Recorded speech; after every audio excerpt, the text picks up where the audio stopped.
दोस्तों, एक बाप और एक बेटे की कहानी लेकर के आया हूं मैं आपके सामने। एक बाप अदालत में दाखिल हुआ ताकि अपने बेटे की शिकायत कोर्ट में कर सके। जज साहब ने पूछा कि आपको अपने बेटे से क्या शिकायत है। बूढ़े बाप ने कहा कि मैं अपने बेटे से उसकी हैसियत के हिसाब से हर महीने का खर्च चाहता हूं। जज साहब ने कहा, वो तो आपका हक है, इसमें सुनवाई की क्या जरूरत है, आपके बेटे को हर महीने खर्च देना ही चाहिए। बाप ने कहा कि मेरे पास पैसों की कोई कमी नहीं है, लेकिन फिर भी मुझे हर महीने अपने बेटे से खर्च चाहिए, वो चाहे कम ही क्यों ना हो।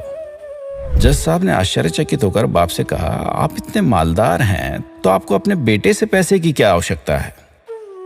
बाप ने अपने बेटे का नाम और पता देते हुए जज साहब से कहा कि आप मेरे बेटे को अदालत में बुलाएंगे तो आपको बहुत कुछ पता चल जाएगा। जब बेटा अदालत में आया तो जज साहब ने बेटे से कहा कि आपके पिताजी आपसे हर महीना खर्चा लेना चाहते हैं, चाहे वो कम क्यों ना हो। बेटा भी जज साहब की बात सुनकर आश्चर्यचकित होकर कहने लगा, मेरे पिताजी बहुत अमीर हैं, उनको पैसे की भला क्या जरूरत है। जज साहब ने कहा, ये आपके पिता की मांग है और वो अपने में स्वतंत्र हैं।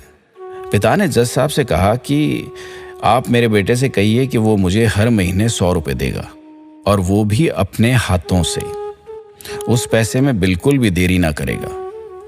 फिर जज साहब ने बूढ़े आदमी के बेटे से कहा कि तुम हर महीने 100 रुपए बिना देरी के उनके हाथ में देंगे, ये आपको अदालत हुक्म देती है।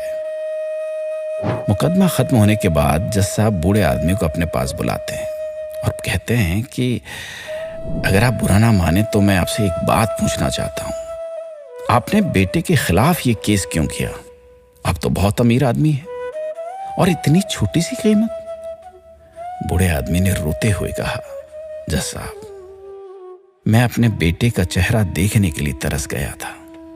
वो अपने कामों में इतना व्यस्त रहता है, एक जमाना गुजर गया उससे मिला नहीं और ना ही बात हुई, ना आमने सामने ना फोन पर। मुझे अपने बेटे से बहुत मोहब्बत है, इसलिए मैंने उस पर यह केस किया था ताकि हर महीने मैं उससे मिल सकूं और मैं उसको देखकर खुश हो लिया करूं। ये बात सुनकर जज साहब की आंखों में आंसू आ गए। जज साहब ने बूढ़े आदमी से कहा कि अगर आप पहले बताते तो मैं उसको नजरअंदाज और ख्याल ना रखने के जुर्म में सजा कर देता था। बूढ़े बाप ने जज साहब की तरफ मुस्कुराते हुए देखा और कहा, अगर आप सजा कराते तो मेरे लिए दुख की बात होती, क्योंकि सच में मैं उससे बहुत मोहब्बत करता हूं और मैं हरगिज नहीं चाहूंगा कि मेरे वजह से मेरे बेटे को कोई सजा मिले या कोई तकलीफ हो। दोस्तों, माँ बाप को आपके पैसे की जरूरत नहीं है, उनको आपके समय की जरूरत है। वक्त के रहते उनसे रोज बातें कर लिया करें, आपका कुछ नहीं जाएगा, परंतु आपको अपने माँ बाप का आशीर्वाद जरूर मिलेगा, दुआएं जरूर मिलेंगी। वरना एक दिन याद करके पछताओगे और उनको याद करके अपने आप को कभी माफ नहीं कर पाओगे। इसलिए आज ही तैयारी कीजिए कि आप हर रोज 5 मिनट अपने माँ बाप से बात करेंगे और उनका आशीर्वाद लेंगे।